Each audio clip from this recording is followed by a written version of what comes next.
ವಸ್ತುನಿಷ್ಠತೆ, ವಿಶ್ವಾಸಾರ್ಹತೆ, ನಿಖರತೆಗಾಗಿ ನೋಡ್ತಾ ಇರಿ ನ್ಯೂಸ್ ಪುತ್ತೂರು, ಜನಮನದ ಪ್ರತಿಧ್ವನಿ. ಶುಭ ಮುಂಜಾನೆ. ನಾನು ಶ್ರೀಮಾ. ಇಂದಿನ ಮುಖ್ಯಾಂಶಗಳು: ಎಡನೀರು ಶ್ರೀಗಳ ವಾಹನಕ್ಕೆ ಅಡ್ಡಿ, ವಿಶ್ವ ಹಿಂದೂ ಪರಿಷತ್ನಿಂದ ಖಂಡನೆ.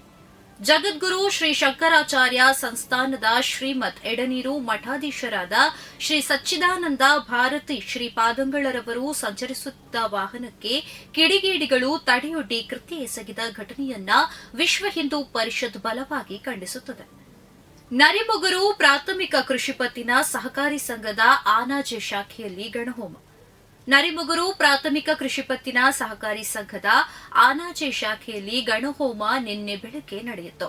ಅರ್ಚಕ ರಾಧಾಕೃಷ್ಣ ಶಗ್ರಿತ್ತಾಯ ವೈದಿಕ ವಿಧಿವಿಧಾನ ನೆರವೇರಿಸಿದರು. ಸಲ್ಮಾನ್ ಖಾನ್ಗೆ ಮತ್ತೆ ಜೀವ ಬೆದರಿಕೆ. ಬಾಲಿವುಡ್ ನಟ ಸಲ್ಮಾನ್ ಖಾನ್ಗೆ ಮತ್ತೊಂದು ಜೀವ ಬೆದರಿಕೆ ಕರೆ ಬಂದಿದೆ. ಈ ಸಲ ಬೆದರಿಕೆ ಹಾಕಿದವ ಲಾರೆನ್ಸ್ ಬಿಷ್ಣೋಯ್ಯ ಸಹೋದರನ ಹೆಸರು ಹೇಳಿಕೊಂಡಿದ್ದಾನೆ. ಇದರೊಂದಿಗೆ ಕಳೆದ 10 ದಿನಗಳಲ್ಲಿ ಸಲ್ಮಾನ್ಗೆ 3 ಬೆದರಿಕೆಗಳು ಬಂದಿವೆ. ವಕ್ಫ್ ಕಾಯ್ದೆ ನೆಹರು ಸೃಷ್ಟಿ ಎಂದು ಹೇಳಿಕೆ ನೀಡಿದ ಶೋಭಾ ಕರಂದ್ಲಾಜೆ. ಅಂಬೇಡ್ಕರ್ ಸಂವಿಧಾನದಲ್ಲಿ ವಕ್ಫ್ ಕಾಯ್ದೆ ಬಗ್ಗೆ ಉಲ್ಲೇಖವೇ ಇಲ್ಲ. 1954 ಹಾಗೂ 55ರಲ್ಲಿ ನೆಹರು ಸರ್ಕಾರ ವಕ್ಫ್ ಕಾಯ್ದೆಯನ್ನ ಸಂವಿಧಾನಕ್ಕೆ ಸೇರಿಸಿ ಅದಕ್ಕೆ ಹೆಚ್ಚಿನ ಅಧಿಕಾರ ನೀಡಿತ್ತು ಎಂದು ಕೇಂದ್ರ ಸಚಿವೆ ಶೋಭಾ ಕರಂದ್ಲಾಜೆ ಹೇಳಿದ್ದಾರೆ. ವಿವೇಕಾನಂದ ಕಾನೂನು ಮಹಾವಿದ್ಯಾಲಯದಲ್ಲಿ ಎನ್ಎಸ್ಎಸ್ ಘಟಕದ ವಾರ್ಷಿಕ ಕಾರ್ಯಚಟುವಟಿಕೆಗಳ ಉದ್ಘಾಟನೆ, ಪ್ರಶಿಕ್ಷಣ ಕಾರ್ಯಕ್ರಮ. ಎನ್ಎಸ್ಎಸ್ ವಿದ್ಯಾರ್ಥಿಗಳನ್ನ ಸಮಾಜಮುಖಿಗಳನ್ನಾಗಿ ಮಾಡುವ ಅದ್ಭುತ ವೇದಿಕೆ ಎಂದ ಡಾ ಲಕ್ಷ್ಮೀನಾರಾಯಣ ಕೆಎಸ್.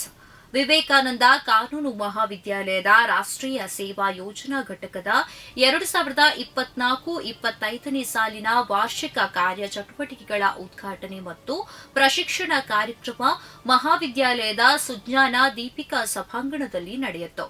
ಉಜಿರೆ ಶ್ರೀ ಧರ್ಮಸ್ಥಳ ಮಂಜುನಾಥೇಶ್ವರ ಕಾಲೇಜಿನ ವಾಣಿಜ್ಯಶಾಸ್ತ್ರ ವಿಭಾಗದ ಸಹಾಯಕ ಪ್ರಾಧ್ಯಾಪಕ ಡಾ ಲಕ್ಷ್ಮೀನಾರಾಯಣ ಕೆಎಸ್ ಕಾರ್ಯಕ್ರಮ ಉದ್ಘಾಟಿಸಿ ಎನ್ಎಸ್ಎಸ್ನ ಹುಟ್ಟು ಬೆಳವಣಿಗೆ, ಕಾರ್ಯಕ್ರಮಗಳ ರೂಪುರೇಷೆ ಹಾಗೂ ವಿದ್ಯಾರ್ಥಿಗಳು ಯಾವ ರೀತಿ ಈ ಘಟಕದಲ್ಲಿ ತಮ್ಮನ್ನ ತಾವು ತೊಡಗಿಸಬಹುದು ಎಂಬುದನ್ನು ವಿವರಿಸಿದರು. ಪ್ರತಿದಿನದ ಸುದ್ದಿಗಳಿಗಾಗಿ ನೋಡ್ತಾ ಇರಿ ನ್ಯೂಸ್ ಪುತ್ತೂರು, ಜನಮನದ ಪ್ರತಿಧ್ವನಿ. ಧನ್ಯವಾದಗಳು. ವಸ್ತುನಿಷ್ಠತೆ, ವಿಶ್ವಾಸಾರ್ಹತೆ, ನಿಖರತೆಗಾಗಿ ನೋಡ್ತಾ ಇರಿ ನ್ಯೂಸ್ ಪುತ್ತೂರು, ಜನಮನದ ಪ್ರತಿಧ್ವನಿ.